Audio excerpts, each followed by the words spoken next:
This is a special one-hour edition of WLOX News at 6. Coastal Crisis. In the past 35 days, trajectory maps like this one from NOAA are what we've used to look at the oil's projected path. Now, this one looks 48 hours out and shows no oil encroaching on South Mississippi shores. Welcome back to our expanded one-hour edition of WLOX News at 6, focusing tonight on the coastal crisis. One of our news photographers earlier today was out of the Gulfport Small Craft Harbor talking with the man who heads up the Ship Island excursions. He had a question. Here it is. My name is Captain Louis Skrmetta, and I'm with Ship Island Excursions.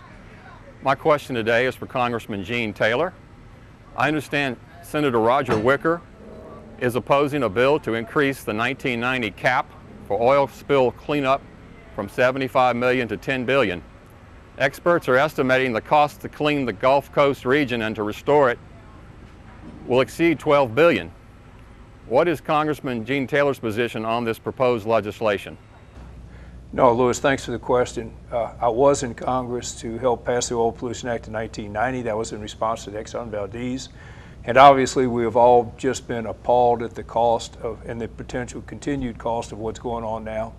And most of those fees have not been increased substantially since 1990. There's been a heck of a lot of inflation since then. And as bad as this is, let's say it is 5,000 barrels a day that has been estimated. It could have been 165,000 barrels, and it still may happen before it's over. So obviously, we have to make those changes that are necessary to reflect the true cost of this cleanup and the impact it's going to have on the people of the Gulf Coast. Another question for you, Congressman. In terms of offshore drilling, you've been a supporter of that. You continue to be, despite what has happened. Some may ask why. Well, number one, we have the world's greatest military. It's also the most fuel-intensive military in the world. Those destroyers burn about 10 million gallons of fuel a year, et cetera, et cetera. If we want to continue our dependence on the Mideast, if we want to continue our dependence on Hugo Chavez, I don't think the people of Mississippi want that. They want us to be as energy independent as possible. We've had a terrible tragedy in the Gulf. We need to take the steps to see to it that it never happens again. But I don't think we need to overreact by banning all drilling. You said we need to take the steps. Banning all drilling, excuse me. Okay. And then, no, the additional steps would be, I mean, I could easily vote for a second blowout preventer on every vessel. Mm-hmm. The boom technology has not really changed in 40 years. There's got to be a better way. Right now, they're only good up to about 1 knot of current, about 3-foot seas. There's got to be a better way to do that. The companies that are in place, the 32 vessels that are in the Gulf right now skimming this, are a direct result of the Oil Pollution Act of 1990. But we know from what's happening in Grand Isle, that's still not good enough. Mm-hmm. So we've got to get better in every instance as we continue to have offshore drilling, because it is important that our nation rely as little as we can on places like Hugo Chavez or the Iranians. But how confident are you, Congressman, how confident are you that Congress will take the necessary steps to ensure it won't happen? Jeff, I am very, very, very confident. I'll buy you dinner at Mahoney's if something doesn't pass, okay? Dinner at Mahoney's if something doesn't pass before Election Day. All right, thanks. Another question, this is from James Foutier. A lot of people wondering about this. With hurricane season soon approaching, it's a few days away, I have to ask, what is the oil cleanup plan should storm surge push oil far onto shore? Is there anyone out there making a plan of action for this worst case scenario? Goodness gracious, if that happens, we're all in trouble. Captain Poland. This is a tremendous concern of mine. We're almost at the beginning of hurricane season, and this is something that we're looking at very diligently. We're coordinating our hurricane plan with the Area Command up in Robert, Louisiana. We want to look at this as a Gulf strategy, not just a Mississippi strategy, Alabama, or Florida strategy. We have the benefit of having a very extensive hurricane plan already for the Coast Guard and for our port communities. And I think what we're doing is we're going to build and pivot off some of the plans that are already in place, tailor them as appropriate to adjust for the booming that's already in the water, the vessels of opportunity that are out there helping us with this to make sure that they get to safe haven in an appropriate advance of the storm. But we're looking at this very carefully, and I feel very comfortable that we're going to have a good plan when June comes. Good plan, but heaven forbid if a Katrina comes ashore. Gene. Well, under the law, and the gentleman from BP knows this, under the law, BP is responsible for anything that oil does, no matter where it does it, whether it's pushed ashore through Katrina, whether it's pushed ashore by the currents, the winds. And quite honestly, at some point, the courts are going to decide whether or not there was gross negligence or willful misconduct on the part of BP. Right now, they're responsible for all the direct costs, all the costs that affects different people, be they fishermen in the tourism industry, whatever, plus $75 million.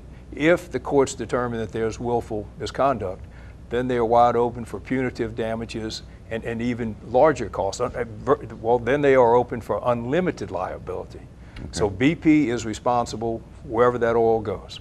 The hurricane question, Dr. Carron from the Northern Gulf Institute, I think you wanted to tackle that as well. Yeah, I mean, normally we look at the storm surge. It's one of the big research projects that we have at the Northern Gulf Institute. 3 universities are really particularly working on the problem: Florida State, Louisiana State, and Mississippi State. Those scientists have already started meeting together and working with the National Hurricane Center and the National Weather Service in Slidell to try to understand the complexity of the 2 coastal hazards, the oil hazard plus the storm surge hazard. And I think they're going to be developing not only a research plan, but guidance to help the federal agencies and BP start planning for what might happen if we do get a tropical depression in the Gulf in the next month or so. All right, thanks, Doctor. Another question from our viewers today. Charlotte posted this question on our website at WLOX.com. In the event that we have a hurricane which brings oil onshore that will contaminate homes and properties, well, where will that hazardous waste then be disposed of? And who will pay for this contaminated cleanup? And will our homeowners insurance cover oil contamination of our homes and property? Congressman, you certainly got involved in the insurance issue after Katrina, so I'll throw that one to you. Jeff, it's and we had a similar instance over in Chalmette, Louisiana, when the Murphy oil refinery flooded that area with oil in the aftermath of Hurricane Katrina and the floods. Murphy Oil, under the Oil Pollution Act of 1990, was responsible for everything that oil did. Murphy Oil had to pay for the cleanup. There were businesses in place to take that tainted material. Most of it would probably be burnt based on experience. But the law clearly says that in this instance, BP is responsible for what that oil does to somebody's house, even if it's done in an act of nature. Mm-hmm. Okay. Just a general question. In terms of a worst case scenario, now granted again we haven't had that happen here and hopefully won't, but from what we know and we look at that video of that oil gushing out of that spot, is this as bad as you could have ever imagined? Oh, I think it's much worse than anyone could have imagined. I think that is why it has been so difficult, number one, to cap it. It's been so difficult to deal with the volume of oil that is out there. Nature, the last couple of days has worked with us, but there were a couple of days when it was just 10, 12-foot seas out there. The oil booms, as I mentioned before, only work up to 1 knot current of 3-foot seas. So when you have 10 or 12-foot seas, you can neither contain it nor burn it. So that was working against us. The past couple of days have been beautiful out there, and they've had now, I think Captain Stanton told me, they've now had about 50 burns, and they've burned about 51,000 barrels of the fuel. They've gathered up about 260,000 barrels of oil. That's an oily water mix, mostly oil. And just yesterday they picked up 14,000 barrels. So when the conditions are right, the technology does a better job. When it's rough out there, nothing seems to work. Mm-hmm. Including those booms. That's correct. Yeah. Another question, the Louisiana radio stations, this comes from one of our viewers, are talking about a 70-mile long sand levee that could stop the oil and also reduce impact from hurricane flooding if it happens. Putting levees in Louisiana increases floods in Mississippi, the viewer writes. How is the impact of the Mississippi Gulf Coast being addressed? Why don't we throw it over to our scientists, Dr. Wachter and Dr. Carron. Well, I'll take a shot at that, Jeff. We're concerned with that approach. We want good things for our friends to the west, but when you put physical barriers up in the Gulf, and water tries to get over them, or in this case, oil tries to get around them, the currents are going to take it somewhere, and that somewhere seems to be, in a lot of cases, Mississippi.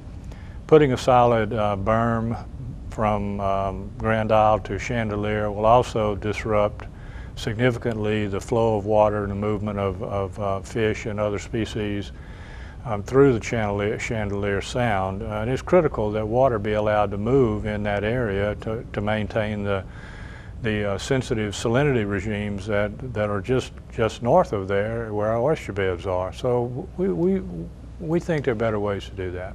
All right. Thanks, Doctor. We need to take another quick break.